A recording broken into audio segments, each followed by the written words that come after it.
Bonsoir à nos chers auditeurs et auditrices. Voici quelques extraits de la conférence sur l'indépendance de la justice.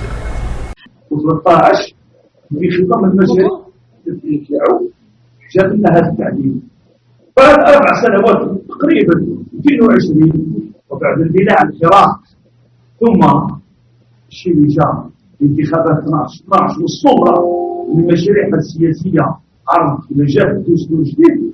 هذا الدستور من بين المعطيات الأساسية للجمهورية جاءت المادة 163 القضاء سلطة مستقلة، القاضي مستقل لا يخضع إلا للقانون. الأمر الجديد اللي جابه أيضا المادة 180 يضمن المجلس الأعلى للقضاء استقلال من رئيس الجمهورية في 2016 إلى المجلس الأعلى للقضاء في 2020. ما الذي حدث؟ وهل فعلا المجلس الأعلى للقضاء كهيئة في الأصل هذه الهيئة هذه المهمة الرئيسية نتاعها هي الضمان أو تسيير المسار المهني للقضاة والسهر على نظامهم التأديبي والتقييم والحياة المهنية نتاعهم. الدستور الجديد أو دستور الجزائر الجديدة كلفوا بمهمة وهي أن يضمن المجلس الأعلى للقضاء استقلالية القضاء. وبالمناسبة من بين الاختبارات الفورية الدستور هذا نشر في الجريدة الرسمية في ديسمبر 2020. رانا أمام محطات وين المجلس الأعلى للقضاء مفروض يبان بالأمس القريب تقريبا 10 أيام. ما الذي حدث؟ أنه رئيس مجلس القضاء والقضاء يدير تعليمات، هذا التعليم يوجهها لقضاة الحكم لما يجيب سياج العاملين بمحاكم والقضاء ويطلب فيها منهم أنهم ما يصدروش أحكام غيابية بالبراءة على أساس أنه هذه الأحكام هذه مس حقوق الضحايا لا سيما تحرم من درجة القاضي وكان في احتياجات. أعرف أن المعطى الجديد هي وسائل التواصل الاجتماعي. هذا التعليم ليس كما في السابق كل شيء كان في ظروف مظلمة تلقى طريقة لوسائل التواصل الاجتماعي بطبيعة الحال التعليقات والتهكم وزارة العدل وتكون مجبرة أو وزير العدل على أنه يشكل لجنة. هذا اللجنة هذه تتوصل في خلاصتها إلى أن هذا التعليم أو المذكرة غير قانونية. الوزير الجديد يبعث مراسلة إلى رؤساء المجالس والنواب العامين لدى 48 مجلس يطلب منهم عدم الاعتداء بالممارسة. هذا الممارسة هذا الممارسة أول تبين بأنه كان فيه انتهاك لاستقلالية القاضي، لأن القاضي من المفروض يخضع للقانون لو جوج من يسوي على الله كي نقولوا القانون بمعنى سي لا فولونتي جينيرال لا سيليكسيون دو لا فولونتي جينيرال. قوة القانون من المفروض وظيفة القاضي الأساسية والتي تدعي بها الوزير هي تطبيق القانون، حماية القانون، طاعة القانون وفرض احترام القانون. لما رئيس مجلس القضاء يقوم بهذا هنا مجهود الذهنيات أو قضية ذهنية والوزير يتدخل، ولكن ممكن نشوفه إيجابي. المصيبة أو تحدث منذ تقريبا 5 أيام وزير العدل يوجه تعليما للنواب العامون ورؤساء المجالس في خصوص قضايا الفساد ويطلب منهم عدم التحقيقات الأولية وعدم تحريك المتابعات الجزائية في قضايا الفساد وتجديد المال العام ما لم يتحصلوا على أوصال المديرية العامة في الشؤون القانونية والقضائية في محافظات العدل. بمعنى أنه الشيء اللي يمده القانون وكلاء الجمهورية وهي إدارة التحقيقات والإشراف على التحقيقات وتحريك الدعوة العمومية. وزير العدل صادروا خدمنا من هذه السلطة وأعطاها أو منحها المدير العام بين قوسين أصبح نائب عام الجمهورية. في كل الحالات يبقى المدير العام للشؤون القانونية والقضائية في دار الادمنستراتور ولو أنه قاضي يبقى موظف إداري. السؤال المطروح هل الوزير وزير العدل القاسم زغمالي هو اللي تلقائيا فكر واتخذ المبادرة في إصدار هذا التعليم. أنا لا أعتقد لأنه هذا الوزير اللي جاء في جبيلة 2019 وجاء في حمد في إطار حمد ما يسمى بمكافحة الفساد اللي انطلقت تحت ضغط الحوار والمسيرات الشعبية. هذا أمر معطى وليس بإرادة السلطة. السلطة فرض علينا فتح ملفات الفساد لأنه درجة الفساد والحجم الدعوة والانتشار في مختلف المؤسسات بلغ أنه يهدد كيان الدولة. طريقة معالجة هذا ذكروا أن ذلك كان رئيس كان جاري صالح في خطاباته والسكنات يقول بالعدالة تحرك وبأن تفتح ملفات الفساد. وحتى وصلنا أنه أطلق وصف على وزير الأمن بالمنجل. هل هو نفس المنجل اللي كان وراء فتح هذه الملفات الفساد بدون وجهات التعليمات واللي بمقتضاها الوقف والمتابعة؟ شخصيا ما أعتقدش أن وزير العدل عنده قوة مثل هذه التعليمات من الناحية المؤسساتية، وهذا هو الأساس. من عنده حق يعطي للوزير مثل هذه التعليمات إما الوزير الأول سي لو بريمير مينيستر سي لو بلان انستيتيسيونيل، وإلا رئيس الجمهورية. هما يقدروا يعطيوا مثله. ولكن إذا كان هذه الجهات تعطي التعليمات لماذا؟ وعلاه في هذا التوقيت بالذات وهذا التعليمات. تعرفون لما نشر المرسوم اللي يحدد صلاحيات وزير العدل، هذا المرسوم صدر في 24 أكتوبر 2004 إن لم تكن الذاكرة رقم 624 يحدد صلاحيات وزير العدل. المادة 2 من بين الواجبات نتاع وزير العدل هو احترام استقلالية القضاء. فعلا وزير العدل عنده بعض السلطات المتعلقة بالإشراف على الدعوة العمومية من حقه المراقبة، ولكن ما تسمحلوش انه يحد هو محل وكلاء الجمهورية. إن فالوطوريتي دو سبستيتيسيون ما يقدرش يحد ما حدا. ما عندناش كيما مصر نائب عند الجمهورية، ما هيش موجودة، أو كما في الولايات المتحدة. هذا التعليمات دليل آخر ودليل ساخن مازال سخون على أنه ندعم به كلام الأستاذ نجيب الشيخ من أخطر التعليمات شخصيا، من أخطر تعليمه شبهها وأصدرها وزير عدل منذ الاستقلال.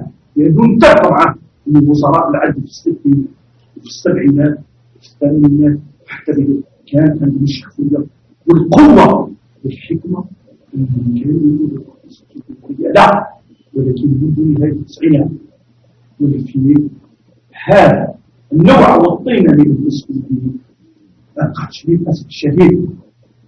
هذا من جانب لما نتحدثوا عن استقلال القضاء. هذا مثال حي الشيء اللي صار المنظمات الحقوقية سواء على مستوى الوطني والصعيد الخارجي راح تقوم بعين الاعتبار. ونتمنى السلطة تعطينا الجواب، لأن الجزائر يتوقع على اتفاقية الأمم المتحدة لمكافحة الفساد في سنة 2003، وعلى أساسها تم إعداد قانون الوقاية من مكافحة الفساد والحماية منه. وهنا السؤال اللي نطرحه، وش هو الموقف نتاع السلطة أو الهيئة الوطنية للوقاية من الفساد ومكافحته؟ على الأقل تعطينا موقف علني. وش هو الموقف تاع المجلس الأعلى للقضاء؟ من المفروض المجلس الأعلى للقضاء يعطينا موقفه أو رأيه في الفساد. هذه ممارسة للقضاء إذا كان على مستوى النصوص مستقل، لكن الممارسات لا. وأول واحد من يسوي خلاص هم اللي في السلطة. لما نقارنوا بين السلطة القضائية المستقلة أنه قبل 89 لما نرجعوا للنصوص ولا هو الأساس دستور 76 أنا ذاك المادة 62 يقول بأن القضاة لا يخضعون إلا للقانون في أدائهم ومهامهم ويدافعون عن المصالح الاشتراكية. على الأقل السلطة كانت لها شجاعة. البوغوار بوليتيك آنذاك كان عنده الشجاعة إذا هذا الشيء في إطار نصوص ملزمة للقضاة، وهذا هو الشيء المهم لما السلطة تحمل مسؤوليتها وتوضح هذه الأمور في قوانين، بمعنى أن القضاة خاضعون للقانون. حتى المتحدث مع القضاة يقول لنا هذا الشيء من القانون، وما على المجتمع إلا أن يغير القانون. دستور 76 أيضا كان يلزم القضاة بالدفاع عن مصالح الثورة الاشتراكية، وهذه تعتبرها الشريعة من طرف السلطة السياسية. ماهوش الشيء يرون 89 أن القضاء في النصوص مستقل وفي الممارسة أكثر من لما تعدوا عن القضاء نجيو نسبة على القضاء لو كونسيل سوبيريور دو لا ماجستراتور نسبة تسمع به نسبة كلامه قبل 89 وهذا الشيء هذا ما كانش مع الاهتمام، ما كانش الناس تكتب عليه وطلبوا بزاف. بعد 89 لأول مرة 89 في 89 لأنه من ثمار ومكاسب ثورة أكتوبر هو القانون الأساسي للقضاء بتاع 89. أن ذلك القانون الأساسي للقضاء في تشكيل المجلس الأعلى للقضاء في ظل نظام غير ديمقراطي. لم أعرف التاريخ البشري. Excuse-moi, Moustapha, est-ce que tu peux parler un peu plus fort? On n'entend pas de l'autre côté. هناك سلطة قضائية مستقلة تقوم بتطبيق القانون في ظل نظام تصور، نظام كتابي. لماذا أقول هذا الكلام وأبدأ إلى النهاية؟ لأن وسائل النظام غير ديمقراطي في الاستمرار واستعمال مجموعة من الآليات، يستعمل الأمن، يستعمل الإدارة، يستعمل القضاء، كل هذا من أجل خدمة النظام واستمراره. يتغذى بسلطة قضائية لا تطبق القانون، يتغذى بانتهاكات حقوق الإنسان وللمسؤولين الأمنيين والمنفذين لهم حصانة، لأن هناك سلطة قضائية غير مستقلة. على هذه الحديث عن الإمكانية أن تكون هناك سلطة قضائية مستقلة وأن يقوم المحامين بالقيام بدوره. أظن هناك اشتراك فكري أكثر منه حقيقة. لكن يعني أضيف إلى كلمة الزميل الصديق الأستاذ هبول عبد الله حول البيئة التشريعية أو القانون اليوم المتعلق باستقلال السلطة القضائية، لأن ننتقل من إيجاد تشريع ليضمن الاستقلالية، ثم بعد ذلك ننتقل إلى تصرفات القضاة وعملهم اليوم في دستور جديد كما أشار زميلي الأستاذ هبول يشير إلى تغيير الأساسي والجديد وفي تشكيلة المجلس الأعلى للقضاء اللي أعطى الأغلبية للقضاة. ولكن في نفس الوقت دعوني أقول شيء، عندما ننظر إلى صلاحيات المجلس الأعلى للقضاء هي صلاحيات نعم حقيقة هو الذي ينظر في المسار المهني للقضاة، ولكن قبل أن ينظر في المسار المهني هناك شيء خطير. الشيء الأول هو أن القضاة يعينون من طرف رئيس الجمهورية. اثنين، بأن رئيس الجمهورية هو الذي يترأس المجلس الأعلى للقضاء. ثالثا، مكتب المجلس الأعلى للقضاء هو تحت سلطة وزير العدل. المجلس الأعلى للقضاء وأعضائه سواء الأعضاء القضاة أو الناس من خارج سلك القضاء هؤلاء يجتمعوا مرة مرتين في السنة، وهناك مكتب المجلس الأعلى للقضاء الذي يرأسه قاضي يعينه السيد وزير العدل، هو الذي يقوم بتهيئة الملفات المحالة على التأديب، ملفات المتعلقة بالترقية، ملفات المتعلقة بالحركة. إذن الوزير من خلال المكتب. هذا المكتب هو الذي يؤثر. لكن دعني أعرج على شيء آخر على الأقل في ظل القانون اللي ما زال قائم. القانون الأساسي للقضاء تاع 2004 أوجد ما يسمى بالمناصب النوعية في القضاء.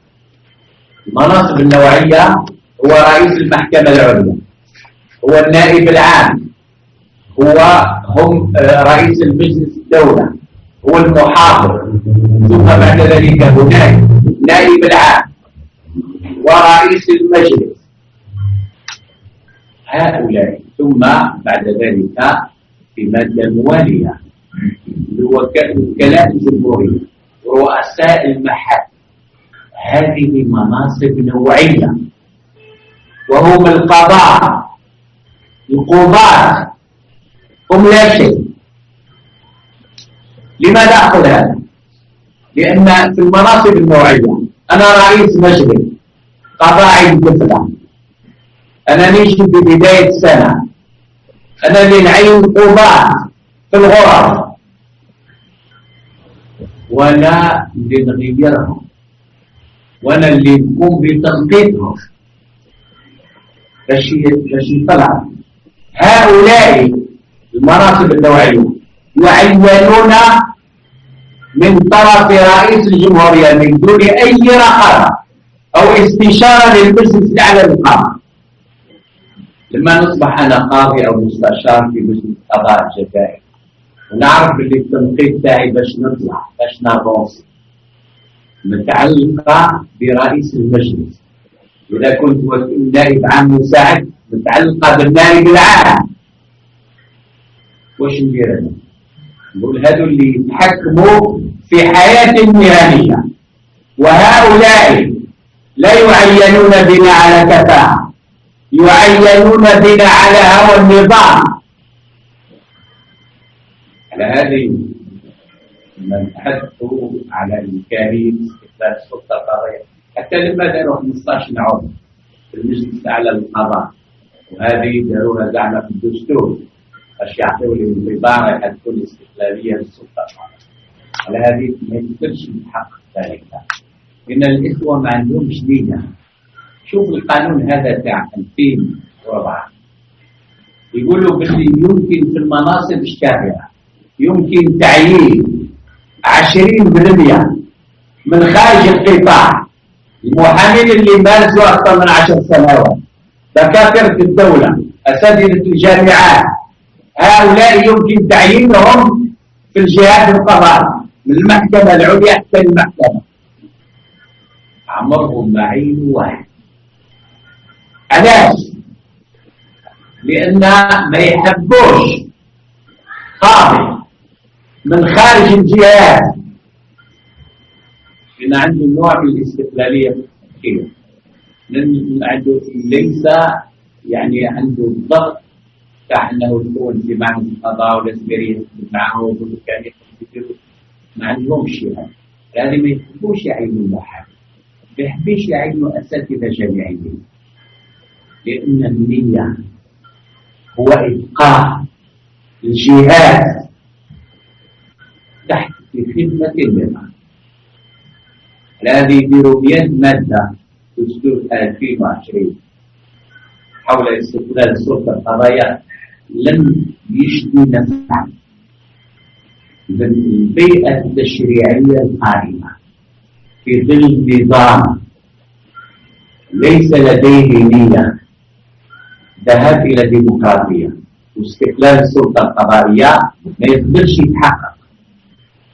وحتى لما يديروا في مواد الدستور بعد ذلك واش يعطيوه في الدستور يقدروا يقيدوه من خلال قانون جديد متعلق بالمجلس الأعلى للقضاء والقانون الأساسي للقضاء. على هذه يجب أن لا نحدث هذه البيئة التشريعية القائمة. ثانيا نحن بشر والقضاة هم أبناءنا وبناتنا، يتخرجوا من معهد القضاء بعد ذلك يجيوا للعمل القضاء اليومي، يلقاو ناس سبوهم ويلقاو بأنهم ناس مشاوي في بعض الأحيان لا تحتاج السلطة إلى الاتصال، لا تحتاج حتى إلى الإيحاء يقرأوا توجهات السلطة. لماذا؟ في بعض الأحيان نقول ربما الواحد كل شاب ولا شابة حابة يتطور في الوظيفة تاعها. واحد يقول لك يا أخويا أنا مانيش دور، ناس كاع مستقلة من ممارسة يمينها القضائي. رئيس محكمة هذا النائب عام، رئيس مجلس، وشوف ما كانش شيء خطير، لا يوجد تضامن أبدا بين القضاة. كاين مجموعة من القضاة اللي دفعت عليهم المجلس الأعلى للقضاء. شوف مثلا كاين قاضي في 2004 رأس جلسة تاع المديرين التنفيذيين تاع ولاية، كل مديرين تنفيذيين، قاضي ما شاء الله، بس في القضية نهار صدر الحكم على 3 تاع الصباح على الزوج تاع المنشور جاتو قرار امر تاع رئيس المجلس، يقولوا له رانا نحينا لك الغرفه الجبائيه، رانا اعطيناك غرفه الاحوال الشخصيه او الغرفه الاجتماعيه. وكل هؤلاء القضاة يعيشون تحت هذا الارهاب. Oui. C'est bon. Entendez.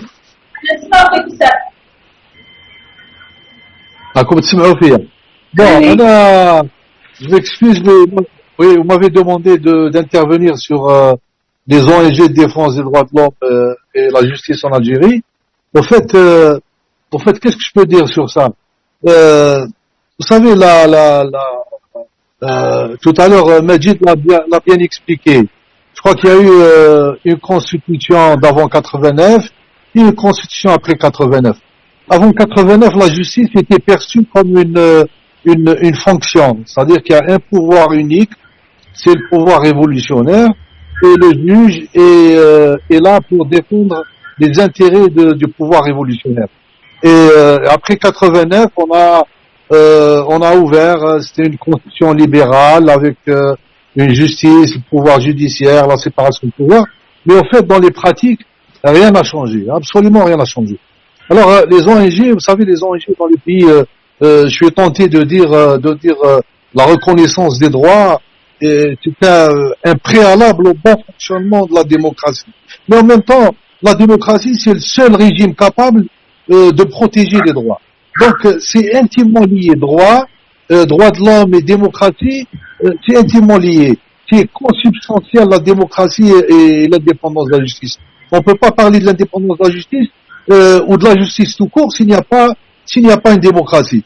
Dans les démocraties, la reconnaissance des ONG, notamment des droits de l'homme, c'est une reconnaissance du pluralisme, c'est une reconnaissance comme étant une force de proposition, une force qui puisse être un canal intermédiaire entre la société, le pouvoir, pour un peu conseiller et aller de l'avant. Vous savez, le rôle de la société dans les pays démocratiques, c'est ça le rôle de la société civile. C'est pour cela, d'ailleurs, en Grande-Bretagne, les Anglais appellent, il y a des ONG, vous savez, il y a des ONG, des organisations non gouvernementales et des organisations véritablement gouvernementales. Et ce que les Anglais appellent les Congos. C'est-à-dire, chez nous, la société civile, elle est vue comme étant un support du pouvoir. Elle est convoquée à l'occasion d'élections, elle est convoquée, c'est comme un peu en revenant à l'histoire coloniale, c'est les béni-oui-oui. Et sinon, les ONG qui aspirent à une indépendance, sont complètement rejetés. La preuve, vous savez, depuis pratiquement 2012 et plus précisément depuis 2014, aucune, je dis bien aucune association des droits de l'homme n'est agréée en Algérie. Ça veut dire que vous pouvez faire les plus belles constitutions du monde, vous pouvez dire le pluralisme, l'indépendance de la justice, conseil supérieur de la magistrature, vous pouvez dire tout ce que vous voulez. Mais après, sur la pratique, voilà, on vous donne pas d'agrément parce que vous êtes une organisation indépendante, vous n'émargez pas, vous n'êtes pas dans le sillage du pouvoir et donc vous n'avez pas d'agrément. C'est comme ça. Et puis plus que ça, on a avant même le Hirak, on a emprisonné des militants de la Ligue des droits de l'homme. Et j'ai vu dans des enquêtes préliminaires, que ce soit la gendarmerie ou la police, ils se vantaient même d'avoir arrêté des gens qui appartenaient à la Ligue des droits de l'homme. On dirait qu'ils appartiennent à une organisation terroriste. Et donc voilà, toutes ces organisations, vous avez Amnesty International, la Rage, notre Ligue, ils n'ont pas d'agrément des droits de l'homme parce que précisément, d'abord ils sont indépendants, des organisations indépendantes, et puis deuxièmement, ils activent dans un domaine qui est considéré comme une chasse gardée de droits. Donc quand vous vous occupez des droits de l'homme, ça veut dire vous réveillez des consciences, vous réveillez beaucoup de choses chez le peuple. Et vous savez, depuis 20 ans, au moins depuis 20 ans, si c'est pas plus, on a toujours renouvelé la demande de visiter les prisons. On nous a jamais accordé le droit de visite dans les prisons, alors que la loi sur le système pénitentiaire, elle permet à la société civile de visiter les prisons. J'ai discuté une fois avec un responsable de la direction générale des prisons. Il m'a dit, le ministre vous dit, si vous nous soumettez votre rapport final au préalable, si vous engagez à nous le donner avant sa publication, on va vous autoriser à visiter. Donc voilà, vous comprenez ce que ça veut dire. Ça veut dire que vous faites ce qu'on vous dit de faire, mais jamais rester dans l'indépendance. Et voilà, donc voilà un peu le rôle comment le pouvoir perçoit le rôle de la société civile. Mais en fait, tout à l'heure, je voulais revenir sur un deuxième point parce que je vais essayer d'aller un peu plus vite pour laisser. Je crois que le dernier intervenant c'est Issa, pour lui laisser un peu pour parler, parce que c'est toujours difficile comme ça d'organiser des rencontres comme ça à 7 à 8. C'est très difficile de gérer le débat. Mais donc je dis que c'est pas une question d'ordre technique. C'est-à-dire qu'on est en train de parler conseil supérieur de la magistrature, le rôle des avocats, etc. dans le système judiciaire, alors que la justice n'est pas indépendante. Ça veut dire que tant qu'il n'y a pas de démocratie, on ne peut pas parler de ces questions techniques, parce que les questions techniques, cela suppose qu'il y a déjà une démocratie, et donc il y a relativement une indépendance de la justice, et on procède à des aménagements techniques. La preuve, en plein Hirak, c'est-à-dire au summum de la bêtise du pouvoir, en plein Hirak, vous savez comment on a emprisonné des gens sur des coups de téléphone. Ça a été, je vais pas revenir là-dessus parce que ça a été bien développé. Et jusqu'à dire qu'il n'y avait pas des détenus d'opinion, et puis de libérer des détenus d'opinion, c'est-à-dire d'un côté ils n'ont pas reconnu qu'il y avait des détenus d'opinion, et d'un autre côté on a libéré à l'occasion de la grâce. D'ailleurs c'est pas une grâce, parce qu'il y a des gens qui sont en liberté provisoire. Et ça veut dire qu'ils ont reconnu qu'il y avait des détenus d'opinion. Ça veut dire que le pouvoir, il tient plus compte ni des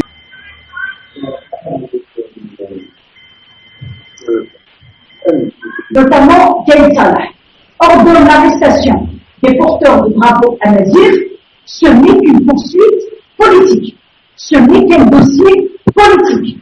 Quand ceux qui qui ont succédé, notamment le pouvoir actuel, ceux qui sont à l'Ouadia, ou ceux qui sont à l'état-major actuel, ordonnent l'arrestation de jeunes sur la base d'une publication. Publication qui critique الأداء السياسي السيء. Publication qui critique الحكومة. Publication qui critique شرعية النظام. يلقى روحه قدام العدالة ويلقى روحه متهم بالمساس بالوحدة الوطنية qui sont des accusations très lourdes. يلقى روحه متابع بالتحرير. يلقى روحه متابع بإهانة الهيئة النظامية. يلقى روحه في غرام متابع بإضعاف الروح المعنوية للجيش. Donc, c'est pas pareil. أنا ما نقولش سلطة قضائية.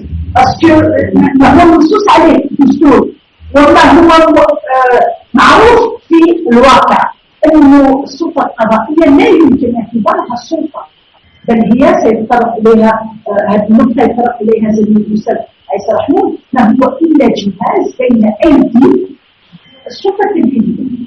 On l'utilise quand il faut l'utiliser et on l'utilise comme aussi le travail. Donc, les procès كالحراك ماذا أقول عن عدالة أمرت بسجن الرائد يغضب الله؟ ماذا أقول عن عدالة أمرت باعتقال حاملي الراية الأمازيغية؟ ماذا أقول عن عدالة حكمت شباب حرصوا يحرموا العدالة الجزائرية؟ Donc, l'avocat, qu'est-ce qu'il était dans ce contexte? L'avocat a été le témoin par excellence, le témoin de Jérusalem, le témoin de l'instrumentalisation de la justice, le témoin d'une gêne, parce que shahada billah كان بعض المدافعين من حتى القضاة ما كانوش يشوفوا المتهمين حشمة وقموا في عينيهم بس على بالهم باللي يزيدوا سو لامبريز لا نور التعليمة d'un dossier مخدوم من طرف الضبطية القضائية d'un dossier vide juridiquement كي تجي تتعاطى أمام قاضي وتقول له شكون يسمح بهذا المتابعة القضائية شكون اللي قال بلي المسيرة هي تجمهر القانون لا يعاقب المسيرة القانون يعاقب على التجمهر المسيرة حق دستوري يحط راسه يحط عينيه وما يقدرش ويخرج في الحكم بالإدانة. Donc, qu'est-ce qui se passe? Cette instrumentalisation. Les procès d'Al-Hirak sont des procès qui ont prouvé qu'il y a une crise profonde en Algérie et cette crise profonde, c'est l'absence d'une justice indépendante.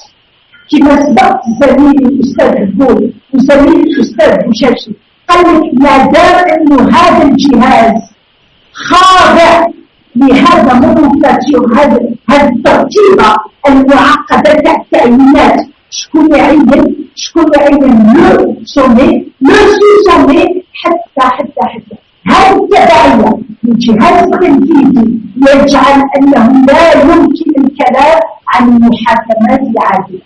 Les procès d'Al-Hirak sont la preuve matérielle et historique de l'absence d'une justice indépendante et d'une justice instrumentalisée.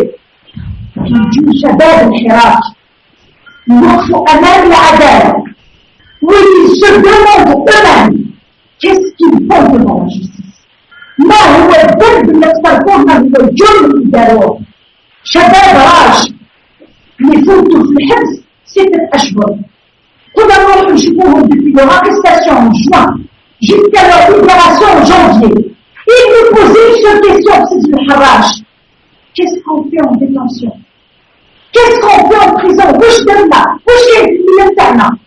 On n'arrive pas à leur expliquer que النظام هذا النظام العسكري هذا رد لهم المساس بالوحدة الوطنية. كيفاش بسنا الوحدة الوطنية؟ أستاذ واش معناتها الوحدة الوطنية؟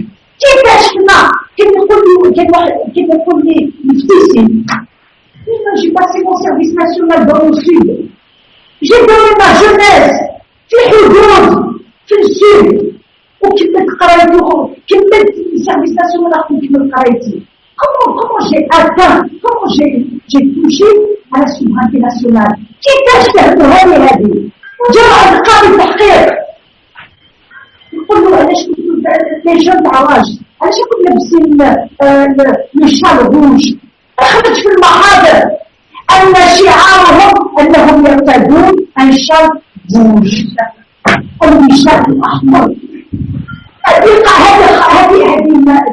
كانت كتبوا لها صح et c'est sorti dans les jugements. وقاعد يقول لك وعلاش راكم ديروا تقارير من الهيئات الدوليه وعلاش راكم تبهدلوا بينا؟ هذا هو التدخل الاجنبي الايادي الخارجيه. يطلع مع البليس مع البليس راك تسمي المعاهدات الدوليه او عندك معاهدات دوليه وعندك التزامات دوليه باحترام حقوق الانسان واحترام الراي واحترام l'engagement politique de tout à chacun. 1793, à travers ce devoir d'insurrection contre le gouvernement qui violerait les droits du peuple, comme à travers l'initiative populaire dans la Constitution suisse, le peuple est gardien de la Constitution dans la Constitution japonaise de 1946. Dans un autre modèle, le juge est lui-même gardien de la Constitution. Dans le cas américain, depuis l'arrêt Marbury versus Madison de 1803, c'est le juge ordinaire, c'est un contrôle diffus, le juge ordinaire américain est gardien de la Constitution, tandis que dans le modèle kelseenien autrichien depuis 1920, depuis la Constitution autrichienne de 1920, c'est une juridiction spécifique dans un modèle concentré, de contrôle concentré, qui est gardienne de la Constitution, la Cour constitutionnelle, le Conseil constitutionnel, le Tribunal constitutionnel.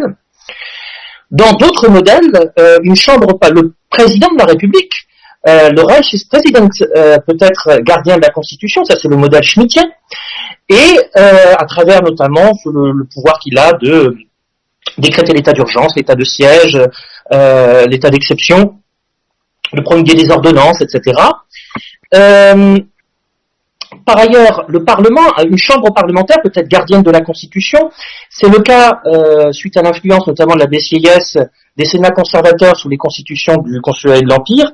Et l'armée peut être aussi gardienne de la Constitution dans le modèle latino-américain.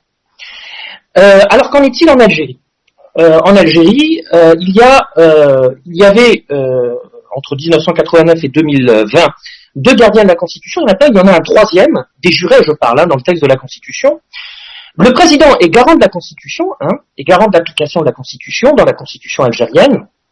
Il est gardien de la Constitution. Le Conseil constitutionnel, devenu Cour constitutionnelle depuis la révision constitutionnelle du 30 décembre 2020, est lui aussi gardien de la Constitution. Et désormais, nous avons un troisième gardien de la Constitution, avec la révision constitutionnelle dernière, qui est l'armée. L'armée a désormais pour rôle de garantir les intérêts vitaux et stratégiques du pays, conformément aux dispositions constitutionnelles. On assiste donc à une latino-américanisation de la Constitution algérienne, avec un troisième gardien qui est l'armée. Alors, nous allons nous concentrer ici, pour ce qui est de notre étude, du Conseil constitutionnel devenu Cour constitutionnelle dans une juridictionnalisation de cette institution. Et nous allons étudier donc dans quelle mesure cette instance est-elle ou non indépendante. Alors déjà pour apprécier l'indépendance de la Cour constitutionnelle, qui est quand même chargée du contrôle de la constitutionnalité des lois, des règlements et des traités, qui nomme les membres de cette Cour constitutionnelle? Eh bien, d'après la dernière révision constitutionnelle, le président de la République nomme toujours un tiers des membres du Conseil de la Cour constitutionnelle, un tiers des membres de la Cour constitutionnelle, c'est-à-dire 4 membres sur les 12, dont le président de la Cour constitutionnelle, tandis que la Cour suprême nomme parmi ses membres un membre de la Cour constitutionnelle. Le Conseil d'État nomme un membre parmi ses membres, et 6 autres membres du Conseil de la Cour constitutionnelle sont élus au suffrage universel parmi les professeurs de droit constitutionnel. Alors, première remarque, donc ils sont 12 les membres du Conseil constitutionnel, 4 sont nommés par le président de la République, dont le président de la Cour constitutionnelle. Or, et nous allons voir, le président en cas de partage des voix, puisqu'ils sont 12, hein, donc en cas de partage des voix, 6 d'un côté et 6 de l'autre, le président peut départager, le président de la Cour peut départager les voix. Or, il se trouve que, lorsque l'on parle de la Cour suprême et du Conseil d'État, qui nomme chacun un membre de la Cour constitutionnelle, il se trouve que, selon même la Constitution même, le président de la Cour suprême est nommé par le président de la République. Le premier président de la Cour suprême est nommé par le président de la République. Le président du Conseil d'État est nommé par le président de la République. Dès lors, directement ou indirectement, la moitié des membres du Conseil constitutionnel, de la Cour constitutionnelle, dépendent du président de la République, en sachant que le président de la Cour constitutionnelle a une voix supplémentaire en cas de partage des voix. Dès lors, il y a un contrôle présidentiel dans la nomination des membres de cette Cour constitutionnelle, encore en 2020. Par ailleurs, l'élection au suffrage universel des 6 membres restants de la Cour constitutionnelle, qui renvoie au nouveau constitutionnalisme latino-américain, par exemple dans la constitution bolivienne de 2009, les membres du tribunal constitutionnel bolivien sont tous élus, mais tous, pas la moitié, tous élus au suffrage universel. En Algérie, 6 membres de la Cour constitutionnelle depuis 2020, sauf que là, ça va poser la question, et on va voir comment ça va être appliqué, dès lors, comment seront nommés les professeurs de droit constitutionnel en Algérie? Parce qu'évidemment, on imagine bien que le régime fera très attention à la façon aux personnes nommées professeurs de droit constitutionnel, puisque désormais, ils peuvent être élus membres du Conseil, au suffrage universel. Donc ça, c'est à voir. Alors, quelles conséquences? On l'a vu déjà, il y a finalement une majorité présidentielle dans ces nominations au Conseil, à la Cour constitutionnelle, puisque le président de la Cour, nommé par le président, a une voix supplémentaire en cas de partage. Les conséquences, elles s'en font ressentir. Par exemple, prenez l'ancien article 102, qui désormais, avec la réorganisation de la Constitution, s'est déplacé